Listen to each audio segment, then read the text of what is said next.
It's the classic tale of the tortoise and the hare. Should you chase quick wins or commit to slow, steady, long-term growth? And in a world where viral trends and overnight successes seem to dominate in this age of TikTok stars, well, trusting the process of patience and perseverance just feels challenging. So today, Greg is on with me, my husband. He's on with me once a month in this podcast. We explore this topic, sharing key mindset strategies to help prioritize both business and life, especially for those at mid-career or the halftime of life, with focus on the bigger picture. So stay tuned. This podcast is brought to you by DJ Works Media and HalftimeSuccess.com, offering resources and insights for those at mid-career or the halftime of life.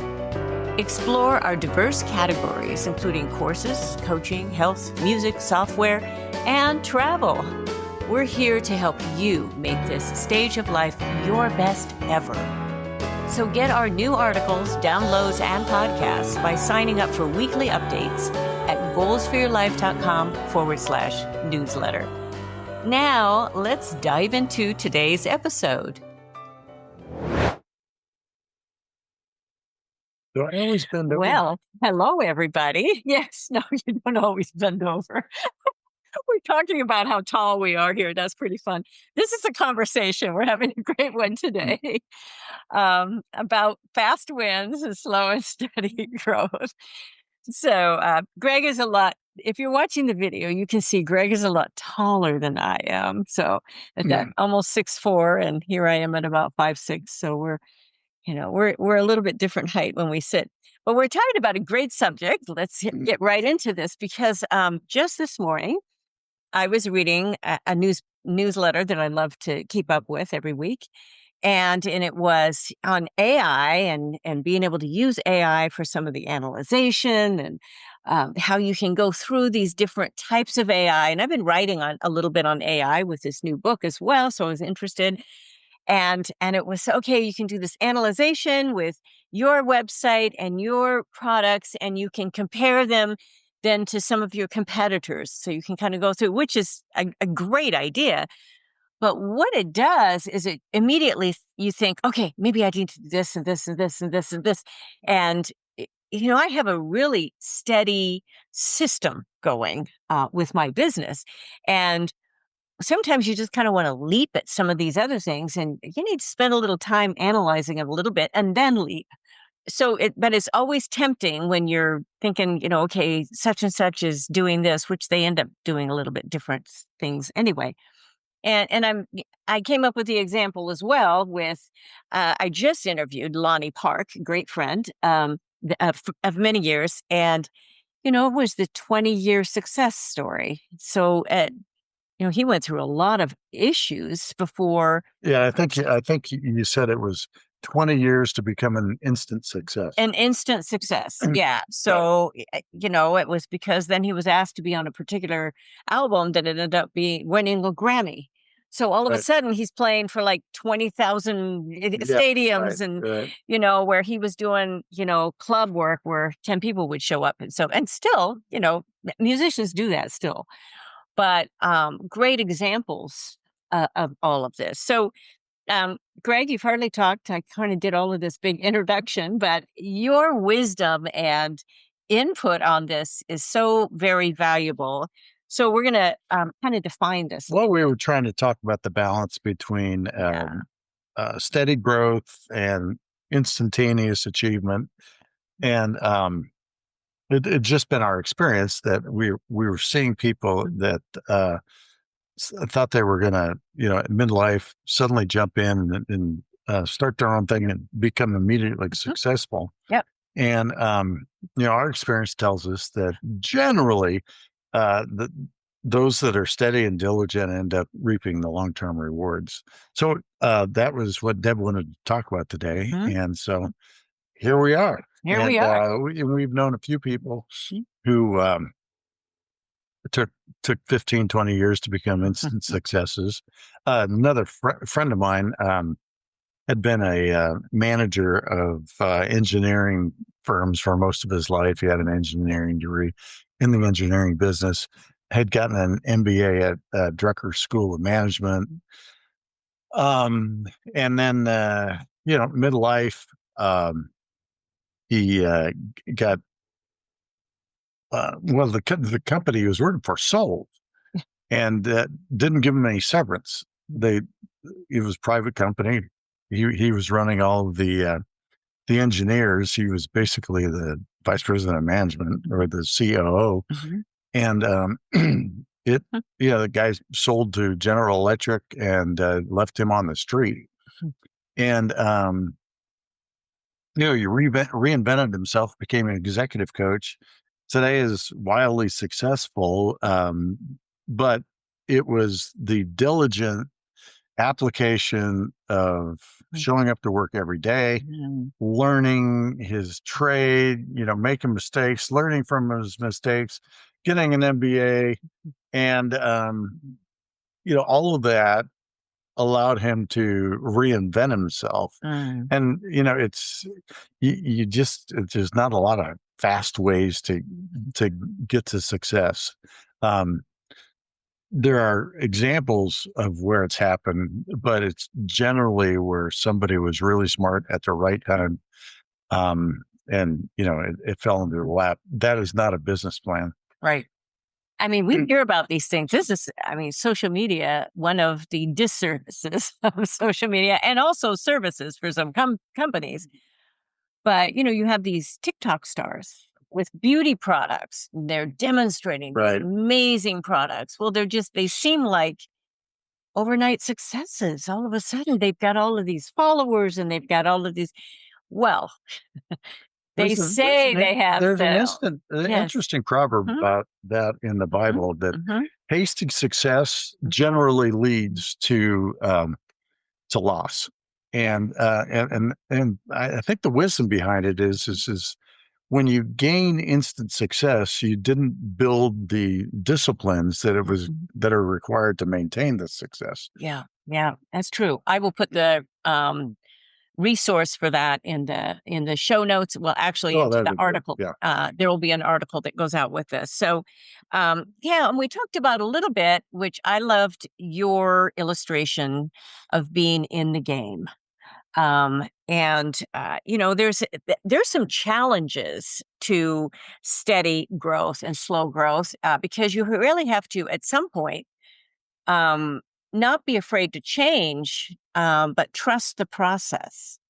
And there are many steps like both of our friends with Lonnie and I'm mentioning his name because I've interviewed him for an upcoming Oh yeah, yeah. podcast. You So he's interviewed Frank. yeah, he's a no, I yeah, and I've also interviewed Frank, but I interviewed Lonnie Park, so you'll Right. be able to see that coming up. Wonderful interview that is, but the with steady growth, when I was getting into developing a new keynote speech, one of the uh, kind of trademark phrases that we heard in doing this, because I worked with a couple coaches on this, was trust the process because we want to kind of hurry it along. But writing is rewriting, and part of doing a speech is writing, is part of that, and making sure your thoughts are very, very clear and succinct and not just ramble, ramble, ramble. So there is a certain part of that we trust the process, but also we need to get in the game. And you used a sports illustration for this and being in the game. Yeah, and the illustration speaks to developing your business plan, anticipating that your diligence is going to pay off over time, Mm-hmm. and not developing a business plan that is going to uh, just be about big scores every now and then.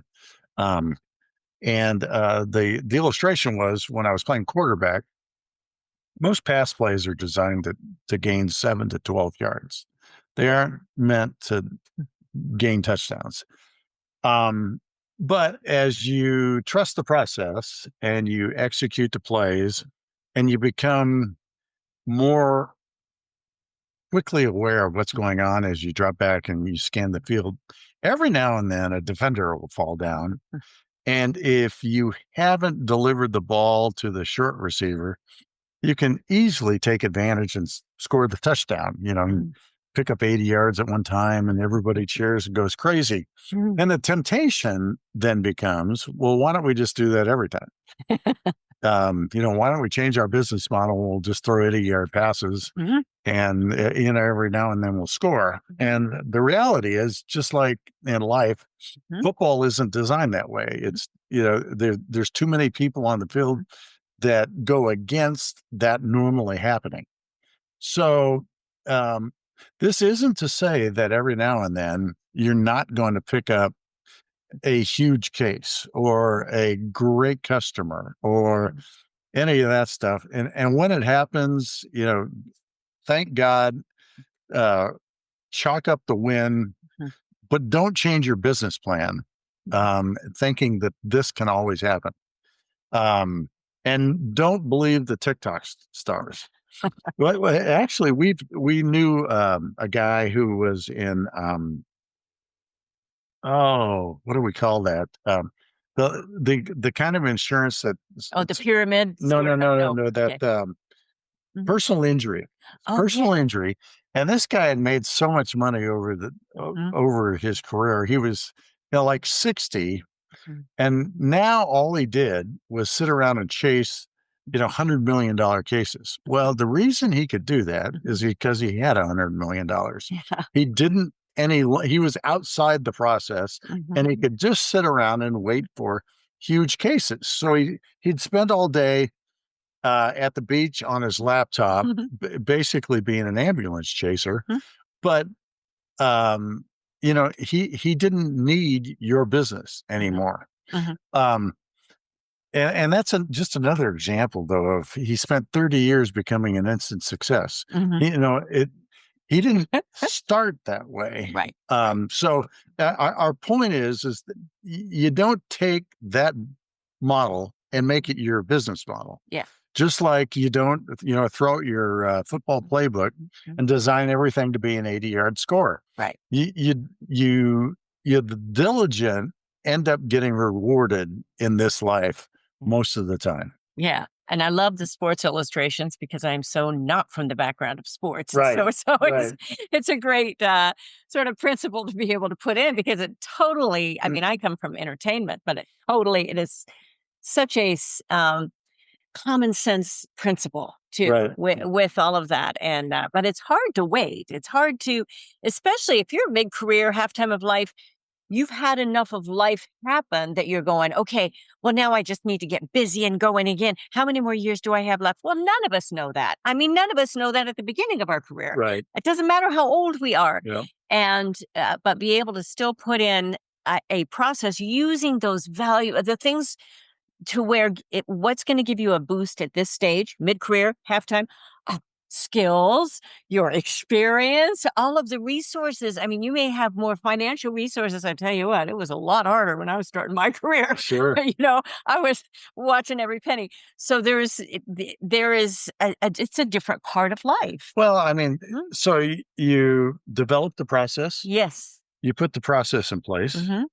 You reevaluate the process. Yes. And then you put the process back in place. But one thing we don't want to say, there's another proverb says that the diligence will receive success. The hasty are doomed for failure. Yeah. However, diligence doesn't mean that all you do is sit around and analyze. Oh, yes. Because you can really die by paralysis of analysis. You once you put the process in place, it's down on a piece of paper, you have to start working it. Yeah.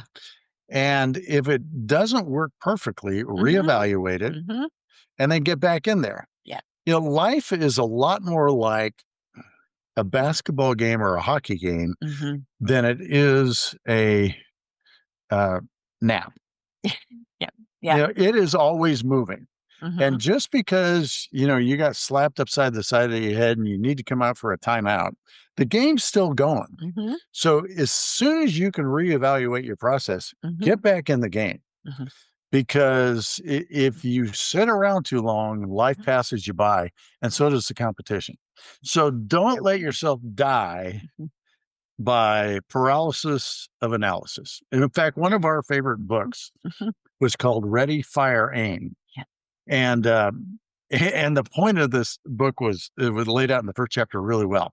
Yeah, the guy that wrote this had an uncle who was successful in business, and he was getting ready to start his business, and his uncle asked him, "So, yeah, how'd your startup going?" And he was in all earnest really interested. And the guy says, "Well, it's going really well. I've got my office, I got my computer set up, I got my accounting software. I am ready to go." And he goes, the uncle asked him this question: "Have you sold anything yet?" And the guy was like flabbergasted, "I'm not anywhere near selling anything." And he goes, "Well, if you're not anywhere near selling anything, you're not in business." Mm-mm. And so the point of the book was figure out what you want to sell and Mm-hmm. start selling it and develop the accounting software later. Yeah. Yeah. You got to figure out, how to sell the stuff. Yeah. Ready, fire, Mm-hmm. then aim. Yeah. Don't let yourself, die in the planning process. So my point is that's not what diligence means. Yeah. Diligence does not sit around and plan for the next 10 years. Mm-hmm. Plan just long enough so you can start selling things. Right. Work the plan, reevaluate the plan, and then get the plan back in place. I love that. I love that. So that's where it's tempting when you have all of these digital tools to, I can analyze this or I can do this. Oh, yeah, that's right. It's very, very tempting, believe me. And you can suck up days, literally suck up days with this. Weeks. Debbie loves technology. I do. She's writing a book on how to use AI. Yeah. And yeah. so she can easily get tempted to spend her hours just adoring new technology. Well, and even doing research, you can go down those rabbit holes forever. And so, some rabbit holes you got to go down. You do. I needed to go down one last night, and I really found out what I needed to find out, but I needed to move on. Only part of this book is on AI. The rest is, your next part of life and how you're developing your new way of doing business and your and defining your ideal lifestyle. So, well, actually, it's how to for people in mid-career, how to use AI and not be afraid of it. Exactly. Sounds like a good book, huh? It would be great. Hopefully it will be great. I'm working on it at least, and it'll be coming out soon. There were a couple of business examples that I thought were interesting because I don't come from the corporate world. I come from the entrepreneurial world, but I did follow. And why were they interesting? Because one was a kind of a fast gain and another slow, steady growth. Oh, okay. And one that I was very familiar with because we've raised, 3 sons, and I was in this store, Toys R Us, for a lot of times, going in and looking at, okay, what do they have on sale today? What is a gift I need to get for this or whatever? And what they did was they entered a contract with Amazon of Toys R Us did to kind of have an exclusivity for some of their toys, selling their toys. And this was back a while ago. But what happened was that when other toy makers and products were starting to be, that Amazon ended up, I don't know what sort of contract they had. That would be in the legal area. And I'm not going to get into those weeds. But what ended up was that Toys R Us then all of a sudden couldn't compete with all of the other toy makers now on Amazon.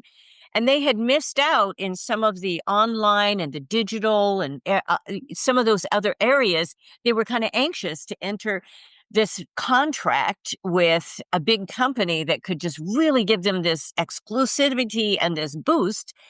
And, we know what happened with Toys R Us and Babies R Us. They're trying to bring it back, I guess, now again or something, but I don't even know. I don't follow all of that. But there's no Toys R Us near us So anyway. Toys R Yes. Us thought that they could Yeah. skip learning their own Yes. technology and Yes. just Mhm. become an online presence by using Amazon. By So using Amazon there, and their this, haste yes, ended up being their downfall. and it's a little bit of that.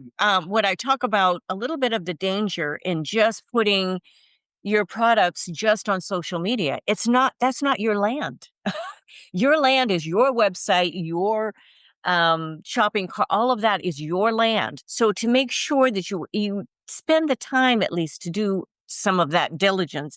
Another company that did do well, I've not followed exactly how they're doing at the present moment, but Oracle ended up developing all of their cloud approach and their database, working with larger companies, but mainly with artificial intelligence and cloud computing and their technology. And they ended up really growing and still around. And so there are some examples. And again, I don't have all of the recent statistics on them, but the principles that they put into place to have a longer term success had really paid off for them at many points in the same amount of time that Toys R Us kind of tanked. So anyway, those are some of those examples. So where do Well, we another begin? good thing about Oracle is they were moving along on one path and realized they needed to reevaluate their plan, and they did. Yeah. And then executed your plan and Yes. completed kind of a semi reinvention. Yeah. So, Mhm. good example. Can you imagine being in the technology world and how fast that changes? And Uh, I can't even yeah. imagine It's what it'd be like to spend a day at work there. yeah, craziness, Yeah, craziness. You have to love it. right. But also there's that point of not being afraid to use it as you go along. They just didn't shut down Right. completely. Yeah. Right. They just Yeah. didn't go, okay, we're going to shut down for a year and we're just going to get this. No, no, no, no. You don't have that time. So you develop those things as you go along. I've done the same thing. I've still, produced many of the things that I already have because I have a lot of product, as I go along. Even though I've been told in the past, oh, stay in your lane, just do this, do that. I've been given so much advice through the years and, from all these experts. But, you really have to find your path, your way of doing what you're doing. And then, restructure, do those changes, whether you need to change around a little bit, and then not be afraid, like you said, to get right back in the game and keep going straight on ahead. Mhm. So you never know where that future will be and where it will end up going at that point, definitely. Yeah, but So, if you're being, mhm, well, our point is if you're being diligent mhm, and staying up to date, mhm, right. um, Mhm, mhm, working your plan or your process, mhm, that mhm. will be the key to paying off for the long run. Yeah. I think when I think of the words patience and persistence, patience is harder for me because I'm a doer. I just like, and I'm moving all the time and I don't even have to have coffee. I just, I tend to like to, get going on things. But persistence, I do have. So understanding what our strengths are, I'm not a quitter. I just keep going, keep going, keep Yeah, but the going. importance of needing both of those Mm-hmm. is diligent people can develop a plan, um, and it's a solid plan. It's got a great process. Mm-hmm. But if they're not patient, Yeah. they don't give the plan time Mm. to reach maturity, Yeah. and instead, because they're diligent, they keep fussing with it, changing it. Mm-hmm.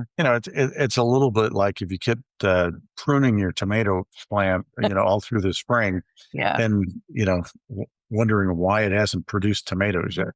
Right? Yeah. Well, duh. That's a great illustration because I love working outside and know that Yeah, but I mean, you don't clip off all the buds. right? Okay, You can't clip like you that. can't clip them all off. But I love the But that's what illustration. diligent people do. Is they have Yeah, to come up with something to do today. yeah, yeah. Um, but yeah, just that patient process of just and also another point of this is, enjoying the process. Sometimes we just put a lot of stress on ourselves, and this is a mindset. And I talk a lot about mindset and, different parts of our brain. And, I'm approaching that in this next book as well. It's just because the different parts of our brain work a little bit differently, and understanding how they're working and, being able to use those to our advantage. Um, the mindset of put reminders around that, or journaling, and just to be able to document where you are, and so you can move ahead then, not just with these huge goals, but move ahead a tiny step. And then if you need to reevaluate, do that, but move ahead again, and then reevaluate, and then move ahead again. Yep. So those are that's the little bit of that tortoise and hare sort of Yeah, feeling. and that's a good application of diligence. Yes. This is move ahead, reevaluate, move Mhm. ahead. Yeah. Yeah, it's really, really important, because you don't wanna not reevaluate. I mean, you really need to say what's working, and I'm looking at my podcast, who's listening to this, what country is listening the most, which is the US, but there's still other countries that are, Sure. listening, and other parts of my business, who's opening my emails, how many are opening, and I hear from different people every month, but But yeah. there again is where you trust the process, because you can get tempted to think that, somehow Canada is going to be the new big market, Oh, yeah. and but if you really think about it, Mhm. Canada's not even the size of California Yeah, yeah. in terms of audience Yeah, the audience size, size, and yeah. Mhm, you know, and then the people at halftime that want to become entrepreneurs mhm. is even smaller. Yeah, yeah. So Mhm, that's another one of those temptations of trying to find the 80-yard touchdown pass. yeah. Stick to your Mhm, process. Um, my experience was every large contract mm, required an enormous amount of work, and mm, you really got to mhm, figure out, is it worth mhm, the risk mhm, in terms of time and effort mhm. to chase those, Yes. Mhm. and we could do a whole new podcast on that, but Yes. only experience uh, can really help you Mhm, figure out whether that's true. And one of the things is how much will I learn, how much will I grow, how much will mhm. my business grow in Right. chasing this business. If Mhm, there's a net positives there, that you can justify it even if you don't get the contract, mhm. then maybe you do it. But Yeah. Mhm, in general, um, leave the big fish mhm. to the whales, and you just figure out how to scoop up as many minnows as you possibly can, and keep growing your business. And keep growing it, and it does take work. I mean, we were talking the other night about, some of our biggest kind of wins that we've made. And but it takes work to get those big wins. Sure does. Of the, I was remembering one of the big concerts that I did. We were able to load in and drive on to the backstage. I mean, it was a big deal. This huge theater. Um, but it took work to get there. It took persistence. It took showcasing at a regional conference, and Well, lining you'd up. been playing piano Thing. since you were what age? Yeah, well, 9.5. Nine and a Yeah. half, and she's in her Yeah. 40s Yeah, by at the that time point, she gets yeah. invited to play in front of 5,000 people. Yeah, yeah. So, Mhm. again, another 40-year instant Yeah, success. right, right, right. So, what would be any little takeaways for our listeners today? I think we've really hit on some good. Make sure you're getting the article that comes with this. The link will be in the show notes, but also the articles come every single week on our newsletter. You don't get any spam. I mean, you just get the announcements for podcasts and of our articles. So, any sort of takeaways you want to leave our audience with today on all of this. Um, So, probably the biggest one. Well, yeah, not being afraid to get the big score.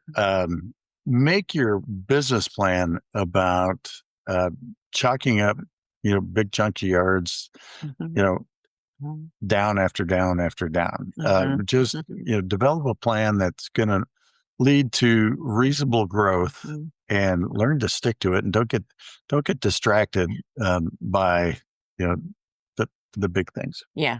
It's great advice. I love that. And again, that comes, I would second that if I get a vote.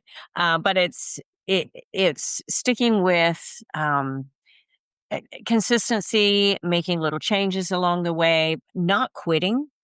First of all, starting and not quitting, and to keep going with a plan that's working and going somewhere. That you can feel that it's on that sort of, right. You've done the research, you've done the planning and all of that. So anyway, and you never know, you might be a 20-year success, or especially mid-career, halftime of life, you're wondering, okay, what does that mean? 20 years, forever.